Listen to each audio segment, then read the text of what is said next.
apto para todo público.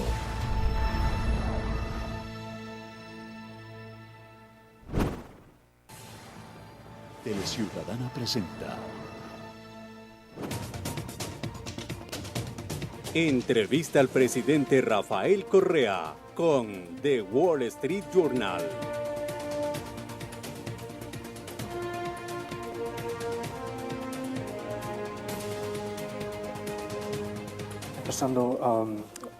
Quisiera preguntar a usted sobre la política en la región un poco, ¿no? Que hemos visto en tal vez los últimos 12 años, 18 meses más o menos, que muchos de los gobiernos de la izquierda han perdido, ¿no? Poder en sus gobiernos. Pero aquí en Ecuador eso no pasó. Entonces, ¿por qué no pasó aquí y qué significa para la región? Bueno, primero contextualicemos. Okay. Se ha hablado de un cambio de ciclo político en América Latina, de gobiernos progresistas a gobiernos de derecha. En parte estoy de acuerdo, pero también hay que ver de dónde venimos. De un periodo en que los gobiernos progresistas arrasamos en la región, solo en Sudamérica, en un momento dado, de los 10 países latinos de Sudamérica, 8 tenían gobiernos de izquierda. Entonces, también fue un momento irrepetible. Y que empezó a cambiar a partir del 2014, cuando las condiciones se deterioraron. Pese a que aguantamos la crisis del 2009. Yeah. Pero usted sabe que la política va de la mano de la economía. Yeah. ¿No? Entonces empiezan a deteriorarse las condiciones, empiezan a perder apoyo popular esos gobiernos y por ahí tenemos reveses electorales como en Argentina. Esto hay que matizarlo, Sí. porque el gobierno de Macri no es que arrasa pues 2-1, gana con 1 o 2%. En Venezuela, las elecciones legislativas, un gobierno que ya lleva, o un proyecto que lleva 15, 16 años en el poder, saca 40% de la votación. Lo que pasa es que por el método de Hunt, la mayoría tiene una representación más que proporcional.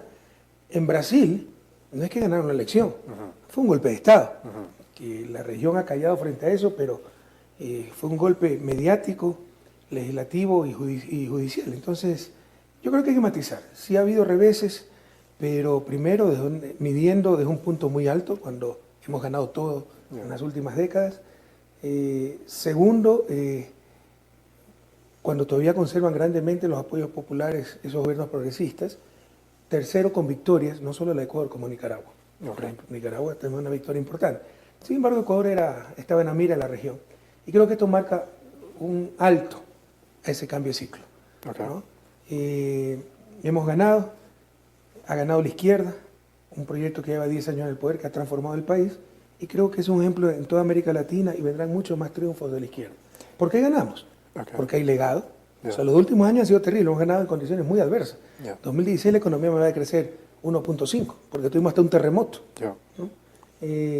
Entonces, eso, la prensa, como es de la derecha, no le informa bien. O sea, hace creer a la gente que hasta el terremoto es fruto de las equivocadas políticas económicas. Entonces hemos tenido que aguantar. Casos de corrupción, ¿no? Que han sido investigados por nosotros mismos, sancionados, pero que han tratado de involucrar hasta el candidato y vicepresidente, lo cual fue una infamia. Entonces hemos tenido que enfrentar una guerra sucia muy grande, condiciones económicas negativas, condiciones internacionales negativas, porque si hay esa ola como le llamamos la restauración conservadora. Pese a todo eso hemos ganado. ¿Por qué? Hay legado. O sea, Ecuador se ha transformado y la gente lo ve. O sea, los últimos años han sido dificultades, pero se ha duplicado el tamaño de la economía. 2 millones de ecuatorianos han salido de la pobreza. Pasamos de ser los países menos equitativos a los más equitativos, el país con mejor infraestructura vial cuando éramos el país con peor infraestructura, escuela del milenio. O sea, eso es evidente. Primera cosa. Segundo, hay convicción. O sea, creemos en lo que hacemos. Hay gente muy entregada. Hemos enfrentado una de las fortunas más grandes del país, pero mientras ellos tienen decenas de millones de dólares, nosotros tenemos decenas de millones de voluntades. Y tercero, pues teníamos candidato, un gran candidato como Lenín Moreno, como Jorge Glass, y propuesta. Y cuando usted compara las propuestas, créame, cuando yo leía la propuesta de la derecha no podía creer que en el siglo XXI nos digan cosas como, por ejemplo, privatizar la seguridad ciudadana, pero lo han escrito, como privatizar los parques nacionales, y qué hablar de educación, de salud. Esto era algo que en ningún país, ni en Estados Unidos, ni en Chile neoliberal, tendrían la desvergüenza de presentar actualmente. O sea, en Chile se están revisando sistemas dejados por Pinochet, por ejemplo, el sistema de cheques, de vouchers para la educación privada. Eso es lo que proponía la derecha en Ecuador. Entonces, esos son los factores. Legado, convicción y candidatos y propuestas.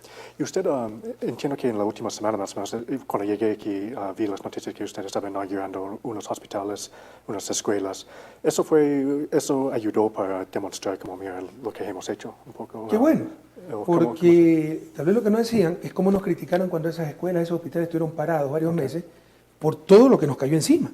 Nosotros perdimos 40% casi de exportación en 2 años. Perdimos más de 12% del PIB en ingreso fiscal neto en los últimos 2 años. ¿No? Entonces, tuvimos un terremoto de casi 8 en escala Richter con 3.500 réplicas.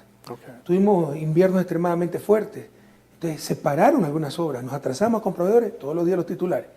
¿No? Cuando ya se reactiva la economía, por el éxito de nuestras políticas, eso más o menos claramente, bueno, empezamos a crecer desde el segundo trimestre del 2006, pero crecimiento dinámico con respecto al mismo periodo del año anterior, T-4 técnicamente, en el último trimestre del 16, perdón. Estoy hablando de 2016, creo que por ahí de 2006. Entonces, se nota un gran impulso en la economía. Podemos ponernos al día con proveedores, se reactivan las obras y logramos inaugurarlas en esta época, antes de elecciones. Pero no dicen pues todo lo que nos criticaron cuando estaban paradas, primero. Segundo, yo sí estoy en contra de esos criterios burgueses, ¿no? De que, o sea, y el presidente inaugurando obras con lo cual ayudaba a sus candidatos. O sea, estos quieren que tengamos solo los costos de gobernar. Hay un caso de corrupción de un pillo que nos traiciona todo y recibe una coima de empresas privadas corruptoras, ¿no? En paraísos fiscales, en una cuenta secreta, y todos somos corruptos. Entonces tenemos que aguantar eso, pero no tenemos que inaugurar obras. O sea, los costos del poder y no los beneficios del poder. Eso es una ingenuidad extrema en la cual no vamos a caer. Perfecto, gracias. Un otro tema que quisiera preguntar sobre la región un poco más. ¿Ustedes fueron un poco más, tal vez una diferencia con los otros gobiernos de la izquierda, un poco más conservador fiscalmente? ¿O no? ¿Estoy equivocado? Bueno, dígale eso a la derecha que dice que hay un hueco fiscal enorme y estaban proponiendo rebajarse 3.700 millones de dólares de impuestos. Eso es casi 4 puntos del PIB. O sea, si hay un déficit fiscal enorme, como proponen 4 puntos del PIB de reducción de impuestos. O sea, es una paradoja escandalosa. La realidad es que este año 2016 sí tuvimos un problema fiscal, porque le insisto, o sea, tuvimos un terremoto que nos costó más de 3 puntos del PIB en pérdidas, ¿no? Nos hizo decrecer 0.7. El decrecimiento hace que se recaude menos impuestos. Eso significó cerca de 1.000 millones menos de recaudación tributaria. En los últimos 2 años estoy hablando, ¿no? Perdimos 7.800 millones de exportaciones petroleras que son ingresos fiscales porque el petróleo es del Estado. Perdimos juicios multimillonarios con Occidental y Chevron. Nos obligaron a pagar 1.100 millones de dólares en cerca de 6 meses. Eso es más de 1 punto del PIB.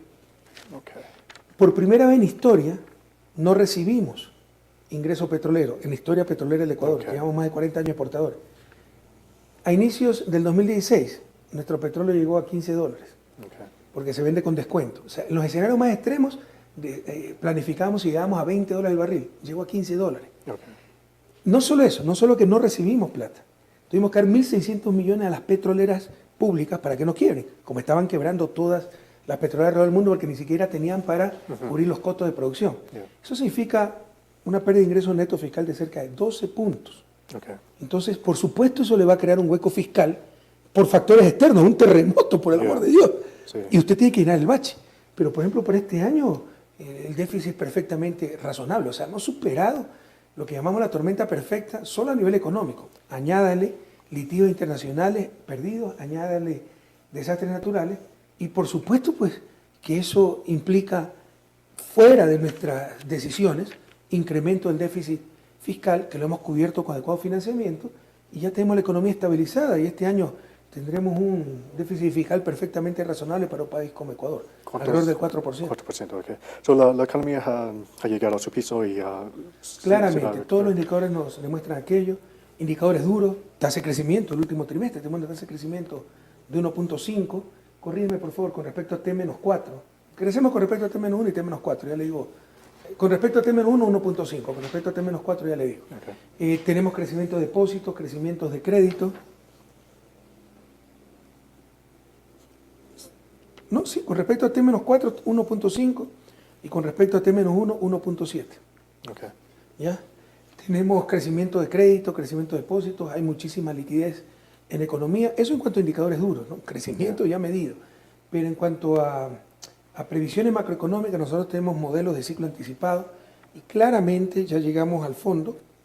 ¿En qué trimestre se llegó al fondo del ciclo? Si me enseña. Y estamos en el periodo de recuperación. Okay. Claramente. Claro. Entonces, y se ve en el día a día pues el dinamismo de la economía. Sobre el tema del dólar, ¿no? Que ustedes tienen el dólar como su moneda, ¿cómo es su perspectiva de eso después de los 10 años del gobierno? ¿Es tiempo de tener una moneda nacional o cómo ha ido, ha beneficiado? Yo jamás hubiera adoptado una moneda extranjera, es un suicidio. Okay. Más aún cuando los círculos económicos con Estados Unidos, lejos de coincidir, son absolutamente contradictorios. Okay. Si nosotros tenemos alto precio del petróleo, nos va muy bien, y a Estados Unidos le va muy mal, y viceversa. Yeah. ¿No? Precisamente, con la caída del precio del petróleo se aprecia el dólar. Okay. Eso es lo que llamamos la tormenta perfecta. Okay. Se nos desploman todas las exportaciones, no solo petroleras. La gran mayoría petrolera que también implica ingreso fiscal, 7.800 millones de dólares. Pero la pérdida de exportaciones es cerca de 10.000 millones, cerca de 40% en 2 años. ¿Qué es lo que necesita un país en esa situación? Con tremenda debacle externa, depreciar la moneda. El dólar se nos apreció. Yeah, sí. Eso es lo que llamamos la tormenta perfecta. Okay. Eso tritura la economía. Yeah. Añádele a eso 1.100 millones en litigios, añádele a eso pérdida de 3.000 millones en desastres naturales, 1.600 millones para las petroleras. Entonces realmente cuando mejor hemos gobernado ha sido estos 2 últimos años. 10 años antes el país hubiese colapsado. Yeah. Hemos pasado lo que llamamos la tormenta perfecta más otros agravantes, protegiendo a los más pobres. No ha habido el ajuste que siempre había, que sacar subsidios al gas, a la gasolina, subir telefonía, subir la electricidad. Nada de eso ha ocurrido. Entonces, aquí hubiera sido muy útil una moneda nacional. Yo jamás hubiera adoptado el dólar como moneda nacional. Se apreció el dólar en estas circunstancias, exactamente lo contrario de lo que necesitamos. Pero en economía hay cosas muy fáciles de hacer y muy difíciles de deshacer. Lo más fácil es dar un subsidio, trate de quitarlo después. Entonces, salir de la dolarización sería un caos social, económico y político. Okay. En estos momentos hay que seguir trabajando con una economía dolarizada, Okay. pero mitigando las restricciones que presenta ese sistema dolarizado. En un momento cuando se puede, tal vez en el próximo gobierno, o no sé, en 2 años, 3 años, ¿usted recomendaría que tal vez traten de...? Yo diría que es casi imposible volver a una moneda nacional. Es imposible. Sería demasiado Okay. costoso. Okay. ¿No? O sea, ya nos metimos en esto, hay que aguantarla. Okay. Pero lo que sí podemos apuntar es una moneda regional. Y más Okay. allá de tener dólar o no, si tuviéramos moneda nacional, yo sí creo que el mundo del futuro va a ser un mundo de bloques. Yeah. Y que economías pequeñas, abiertas, con moneda propia, pues va a ser muy difícil controlar su economía con la movilidad de capitales, etcétera. Okay. Entonces tendríamos que ir a bloques monetarios de mayor tamaño. Estoy hablando de una moneda andina, Okay. una moneda sudamericana, etcétera. Okay. Tal vez es una, bueno, hablando sobre la región también, en lo que está pasando en Venezuela ahorita, ¿cómo se ve la situación ahí? Mira, Venezuela, primero, ¿qué era Venezuela antes de Chávez? Ahora todo el mundo habla de Venezuela. ¿Qué era Venezuela antes de Chávez? Yeah. No, Venezuela ha tenido avances sociales, económicos, democráticos muy importantes, pero también tiene una guerra y un acoso brutal, pues, que nosotros lo sabemos. Mire, la gente que está en las calles porque un pelucón, un engreído perdió las elecciones y no lo quiere aceptar. Okay. Eso Venezuela ha tenido por 100 veces. Entonces, primera cosa, tenemos una verdadera guerra económica, mediática, política, ¿no? Acá nuestra oligarquía son carmelitas descalzas del lado de la oligarquía venezolana. Segundo, sí me molesta la simetría de doble moral, ¿no? Pasa un problema en Venezuela, chuta, no hay democracia, etc. Hay un golpe de Estado descarado en Brasil, miran para otro lado. Y tercero, con respecto a los últimos acontecimientos, sí nos preocupa a todos. Imagínense la noticia de que un Tribunal Supremo asuma las funciones de la Asamblea o del Congreso, en el caso venezolano, y yo llamé a Nicolás Maduro enseguida. Y le pasó lo que nos pasa a muchos dirigentes fuertes, que de todo no echan la culpa, pero estrictamente hablando, ese tribunal es autónomo. Y me dice Nicolás, yo no estoy de acuerdo con esto. Voy a reunir al Consejo de Seguridad, voy a pedir que reviertan las medidas, y finalmente se revirtió.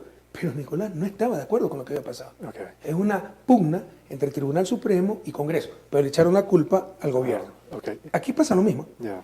O sea, créame que hasta un juicio por mala prácticamente contra un médico, si es condenado, es culpa del gobierno porque es persecución política. Todo es culpa del gobierno. So usted habló con el presidente Maduro Sí, sí. sobre eso y expresó su Antes de hacer preocupación. show, de condenar, nosotros llamamos al diálogo, le llamé, ¿qué pasa, Nicolás? Yeah. Esto suena feo. Rafael, estos tipos con su pugna han tomado esta decisión y tengo tremendo problema. Voy a reunir al Consejo de Seguridad, creo que se llama, como efectivamente reunió esa noche. Le vamos a pedir que reviertan la medida y se logró revertir. ¿Cuál es la salida para Ecuador, disculpa, para Venezuela sobre su situación ahorita de política, de económica, sus problemas que tiene? ¿Cuál es la...? Bueno, económica ellos tienen que tomar ciertos correctivos, sin lugar a dudas. Han sido muy golpeados por la caída del precio del petróleo. La dependencia de ellos del precio del petróleo es mucho mayor que en Ecuador. Nosotros hicimos nuestra tarea. El ingreso petrolero a nivel fiscal era cerca del 40% cuando yo tomé el gobierno. Luego fue menos del 20%. El problema es el sector externo. Ya exportaciones petroleras son exportaciones públicas del Estado y son cerca del 50-52% de exportaciones totales. El resto son privadas. En otras palabras, no ha hecho su tarea el sector privado. En algo lo justifico, porque con un sistema dolarizado y un dólar apreciándose, pierde competitividad. O sea, nosotros producimos lo mismo que Colombia. Flores. Aquí el salario básico está en $375, ¿no? En buena hora. Pero Colombia depreció el peso casi más del 80%. Está cerca de $200. ¿Cómo competimos? Entonces, podemos competir, gracias a que tenemos energía más barata, infraestructura, seguridad, justicia, de buena calidad, lo que llamamos competitividad sistémica. Pero obviamente que un país pueda apreciar su moneda y artificialmente bajar salarios, bajar costos, es un problema serio, más aún si produce los mismos bienes que nosotros. ¿Por qué le estaba diciendo esta explicación? La pregunta fue... Sobre la salida para Venezuela en su... Entonces, bueno, Venezuela pues fue muy golpeada por el precio del petróleo, tenía mayor dependencia petrolera en la parte económica, entonces tendrán que ser correctivos, pero en la parte política, la salida respetando la institucionalidad, que se respeten las diferentes funciones del Estado, y eso sí, que haya las elecciones que están planificadas, ¿no? ¿Piensa que sería bueno un cambio de gobierno o un cambio de presidente? Eso lo tiene que decir los venezolanos. Claro. Gracias. Regresando a Ecuador, entonces, con el gobierno de Lenín Moreno, el presidente electo Lenín Moreno, ¿qué espera, qué tipo de cambios o qué va a mantener con los gobiernos que ustedes han tenido? Seguramente va a haber cambio, yo respeto como el que más esos cambios. Un cambio de estilo claramente va a haber, ¿no? O sea, Lenín es un tipo muy conciliador. Él, bueno, es de la Amazonía, pero vivió siempre en la sierra. Yo soy de la costa somos más frontales, temperamento colérico a nivel psicológico, no es sanguíneo, flemático. Entonces, sí, a mí me cuesta, por ejemplo, si alguien nos traiciona, luego no olvidémonos, no seamos malitos, bienvenidos.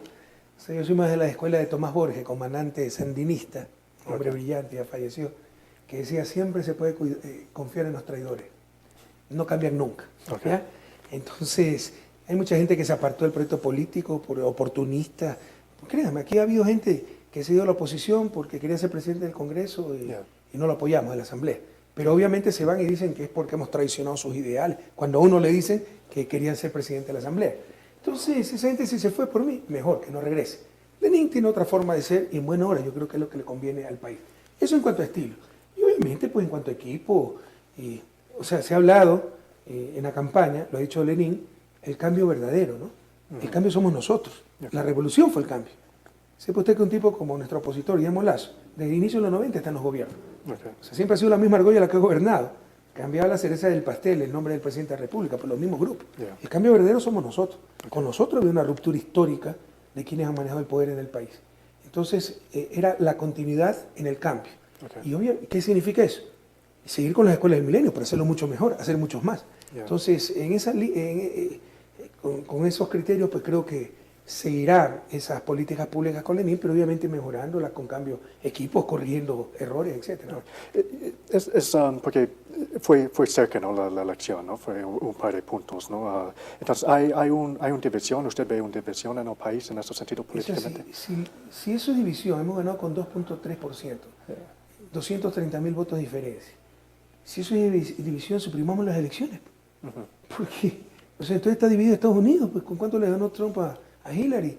Está dividido Perú, ¿cuánto le ganó Kuczynski a Fujimori? Está dividido Argentina, ¿cuánto le ganó Macri a Scioli? Entonces eliminemos las elecciones porque parece que las elecciones son las que causan la división.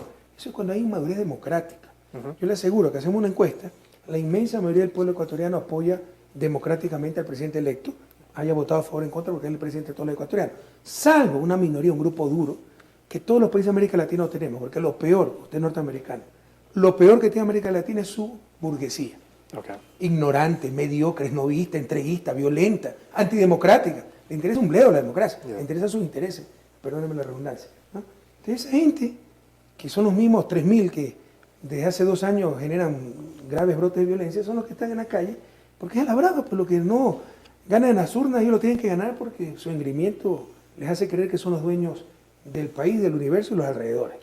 Entonces, pero yo creo que a la gran mayoría del pueblo ecuatoriano las elecciones y la democracia nos une, no nos separa. Y no es primera vez Yeah. que ha habido elecciones con 2 puntos de diferencia. Se acostumbraba a que le ganemos 3-1, pues, ¿no? Yeah. Bueno, le ofrecemos en la próxima volverle a ganar 3-1. ¿Ya? Pero muchísimas elecciones, Maguat contra Novoa, Abdalá Bucarán contra Nebot, se han ganado por un estrecho margen, e incluso las que se han ganado por gran margen. Okay. Sisto Urán Ballén, Roldós cuando derrotó a Sisto Urán Ballén le sacó como 20 puntos de ventaja, la derecha siempre ha argumentado fraude. Es su alternativa, su argumento, para mitigar la derrota y seguir vigentes políticamente, pero haciéndole un gran daño a la institucionalidad del país. ¿Cuáles son sus planes ahorita? ¿Usted va a Europa, entiendo? Sí, yo me voy a vivir un tiempo a Europa, en julio viajo a Europa con mi familia, me radico unos años allá. Okay. ¿Y cómo es? Separarme de la vida política totalmente del Ecuador, ¿no? Okay, bueno, eso fue mi próxima pregunta. Usted no... Mi presencia es muy fuerte, más aún para un presidente de la misma tendencia, el mismo movimiento. Yeah. Mira que una de las acusaciones es que Lenin iba a ser manejado por mí, y yo siempre dije, ¿no? Después de las elecciones, después de dejar la presidencia, me voy a Europa. Yeah. Pero así es la campaña sucia de esta gente. Y si me quedara, pues, sí generaría sombra, como podría decir, perturbaciones, porque siempre pues vendría a buscarme qué opina de esto, qué opina del otro, y no quiero en lo más mínimo entorpecer Yeah. la acción del nuevo gobierno. Un día Pero le- también, eso es un añadido, ¿no? La verdad es que lo fundamental son razones familiares. Un día le gustaría volver a participar en la política, tal vez en, no sé, en años... O sea, de volver voy a volver. Yo no voy a morir fuera de mi patria. Vamos. No sé que me peguen un tiro por algún lado. Pero de viejito quiero morir en mi país. Y por si acaso cuando me muera que me quemen y la ceniza la ponga en un arbolito para ver si al final sirvo para algo. Pero, y también una parte en el río Guayá. No se muerto. Okay. Esparza mi ceniza en el río Guayá. Aunque el Papa criticó la cremación, pero en eso Ok. no le voy a hacer caso al Papa. En lo demás sí.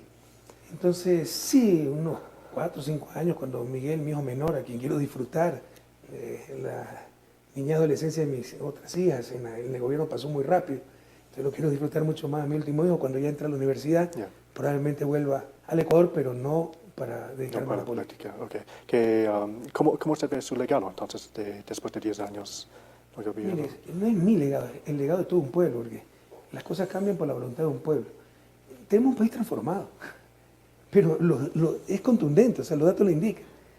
En términos monetarios, la economía se ha duplicado, pero duplicado. O sea, yo recibí una economía de 46.000 millones, está cerca de 100.000 millones, o sea, duplicado. La tasa de crecimiento es mucho mayor que la América Latina, pese a los 2 últimos años de muchas dificultades económicas. 2015 crecimos 0,4, 2016 vamos a crecer 1,5. Pero el crecimiento ha sido tan fuerte los demás años que en promedio crecemos un punto más que América Latina, pero es un buen crecimiento. Usted puede tener crecimiento empobrecedor. Este es crecimiento pro pobre, pro empleo. Tenemos 5,2% de desempleo, 5,2%. ¿Cuánto está en Perú? ¿Lo conoce? En Perú ahorita el crecimiento está en... No, el desempleo. Oh, desempleo. Es difícil decir, es 5%, pero hay mucho informales. Subempleo. ¿no? Sí, nosotros tenemos informalidad, pero bueno, 5,2% de desempleo de la más baja de la región, y eso fue uno de los caballos de batalla de la oposición, Yeah. cuando yo recibí un país con 6-7% de desempleo. La pobreza, hemos sacado 2 millones de personas de la pobreza. Éramos los países más desiguales, tenemos los países más equitativos. En servicios, equipamiento, infraestructura, teníamos la peor vialidad del continente, tenemos la mejor. Tenemos la mejor energía, exportamos energía cuando importábamos. Somos los países más seguros. La reforma judicial es un ejemplo para la región y para el mundo.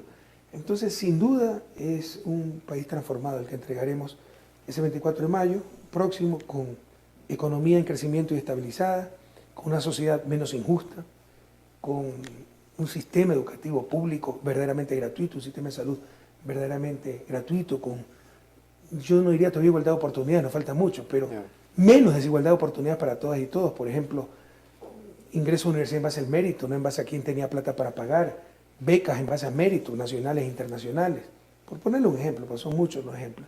y vamos a entregar una democracia vibrante, muy estable. Okay. Antes de nuestro gobierno, pues en 10 años hubo 7 presidentes, y depende cómo los cuenten, ¿no? Si cuenta triunvirato, si cuenta presidente de 2 días, eran 11.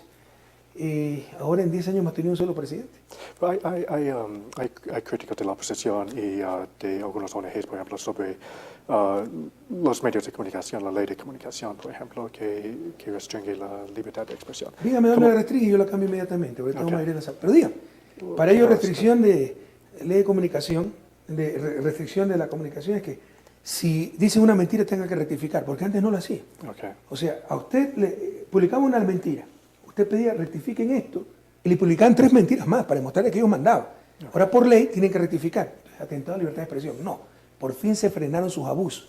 Por fin el ciudadano está empoderado para defender sus derechos, porque la prensa es un poder, puede atentar contra los derechos ciudadanos, contra los derechos humanos. Es un poder sin contrapoder. Esa ley no empodera al gobierno, empodera al ciudadano para defender sus derechos. Okay. Tal vez una última pregunta nomás. No se preocupe, pero de la demora, si quiere, extiendes un poco más. Okay. Sobre Julian Assange, ¿no? Eso es un tema para gente de Estados Unidos afuera, no están mirando su condición. ¿Cómo usted piensa que deben mantener su asilo en la embajada? Pero por supuesto, pues ya es un deber del Estado ecuatoriano. Nosotros le otorgamos el asilo y es nuestro deber, una vez otorgado ese asilo, garantizar los derechos del señor Julian Assange. Pero ha sido 5 años, entiendo, ¿no? Más o menos. Va para los 5 años. Entiendo, el año pasado, en octubre más o menos, había un poco de, no sé, ustedes cortaron su comunicación. Mire, esa es nuestra coherencia, ¿no? Porque aquí nos trataron de meter politiqueros venezolanos para ver en la campaña de la derecha, y eso es recontra ilegal. Lea nuestra ley de migración. Los visitantes temporales, extranjeros, visitantes temporales, no pueden inmiscuirse en política. Y con total desfachatez venían a meterse en la campaña electoral de Ecuador. Entonces, no es que fue deportada, no se les permitió el ingreso, por no cumplir los requisitos de ley. Pero no es que tenemos esa actitud y otra actitud en otros casos. Yo no simpatizo con Trump, ¿no? Julian Assange estaba involucrándose en la campaña de Estados Unidos, en la campaña interna. Bueno, en ese caso estaba apoyando a Trump y atacando a Hillary Clinton. Entonces lo que le dijimos, usted no puede inmiscuirse en las elecciones de un país soberano. Nos guste o no nos gusten los candidatos, tengamos buena relación, no puede inmiscuirse. No nos hizo caso, le cortamos el internet. Entonces eso demuestra nuestra coherencia. Siempre hemos sido muy respetuosos de los procesos internos soberanos de cada país, en este caso elecciones, pero tampoco vamos a permitir que extranjeros se involucren en las nuestras, ¿no? Y ustedes, disculpen, pero me imagino que después de 5 años ya están listos, que su situación se resuelva y deja la embajada, me imagino, ¿no? Que después de... O sea, todo está en las manos de Gran Bretaña. Si Gran Bretaña hubiera querido solucionar el problema, estuviera solucionado hace 4 o 5 años. Pero un poco la arrogancia de esos países, ¿no? Si aquí hiciéramos la 10ª parte, si yo tuviera un asilado en la embajada de Perú y Ecuador, y no le deja salir, yo estaría hasta enjuiciado en la Corte Penal Internacional, allá no pasa nada. Suecia siempre pudo interrogar a Assange en la embajada, finalmente lo hizo el fiscal, pero al 4º año, ¿ya? Y solucionar el problema, es decir, es culpable y no sé, nadie ha buscado entorpecer la marcha de la justicia sueca, pero era claro que había peligro para el debido proceso y los derechos humanos de Julian Assange. Por ejemplo, las amenazas de grupos de extrema derecha de Estados Unidos para juzgarlo en función de leyes que implicaban pena de muerte. Pena de muerte que está prohibida en la Carta Interamericana, que no existe en Ecuador, que es denunciada por todas las instancias de derechos humanos. Entonces no podemos exponer a Julian Assange a aquello. Pero nadie ha querido impedir la marcha de la justicia sueca. ¿Cuál sería el desafío principal para el próximo gobierno cuando tomen el poder? Mire, en comparación a lo que yo recibí, vamos a dejar un país en marcha y muchísimo mejor. Pero siempre hay desafío. Tal vez económicamente, perdonen mi sesgo de economista, en lo técnico, o sea, el gran talón de Aquiles de países en desarrollo es el sector externo. No es verdad que es el sector fiscal, eso es ideológico. Es el sector externo. El sector fiscal, por último, usted maneja medidas nacionales y estabiliza el sector fiscal.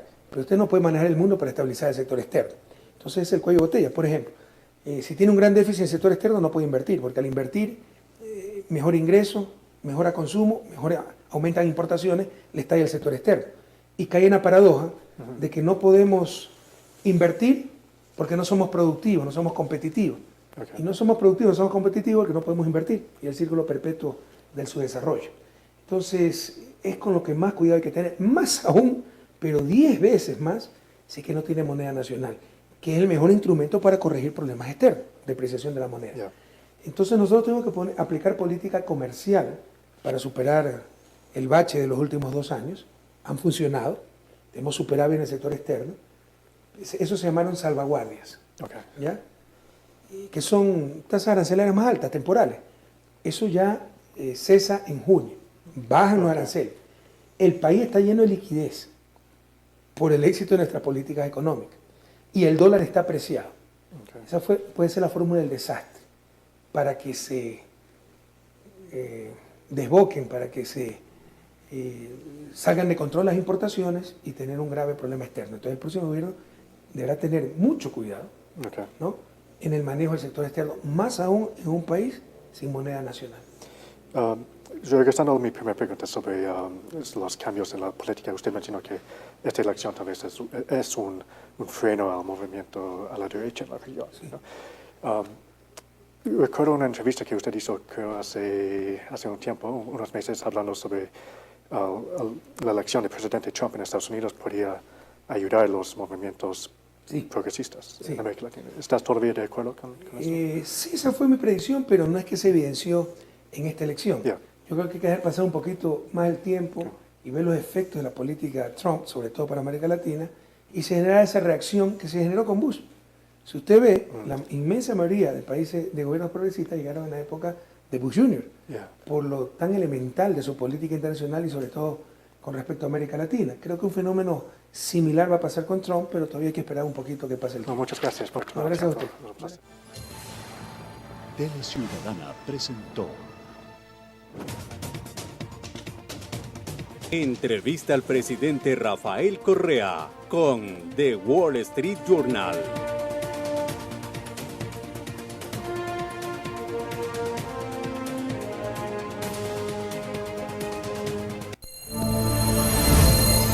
Usted está viendo Tele Ciudadana, tu voz, tu país.